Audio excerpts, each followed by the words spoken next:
हुई है चाइना की शी जिनपिंग के साथ। और फिर पहले कहा गया कि सोर्सेस के तौर पर लीक कर दिया गया कि चाइना बात करना चाहता था।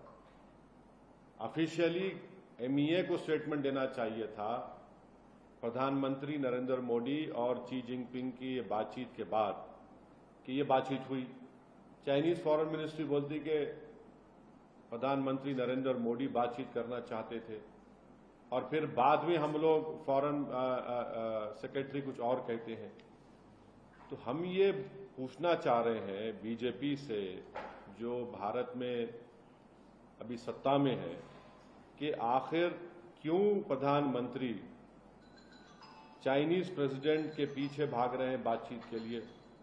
आखिर क्यों देश के प्रधानमंत्री देश को अंधेरे में रख रहे हैं कि लद्दाख बॉर्डर पर क्या हो रहा है। आखिर क्या वजह है कि भारत के प्रधानमंत्री की सरकार, नरेंद्र मोदी की सरकार, हमारी बहादुर फौज पर ये प्रेशर डाल रही है कि कोई सोल्यूशन को एक्सेप्ट कर लिया जाए।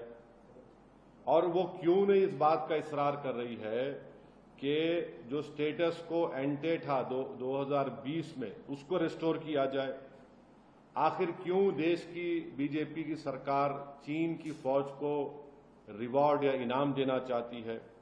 पिछले 40 महीने से हमारी बहादुर फौज 50,000 के करीब वहां पर हजारों फीट ऊंचे पहाड़ियों पर बैठकर बड़ी बेबाकी और बहादुरी के साथ चीन की फौज का वहां पर ठहरकर उनसे मुकाबला कर रही है। तो आखिर क्या है कि अगर हमने ये टेरिटरी खो दिया है, हमने भारत की बीजेपी की सरकार चीन के सामने झुक जा रही है, ये बड़ी हमारे लिए बड़ी बेशर्मी की बात है।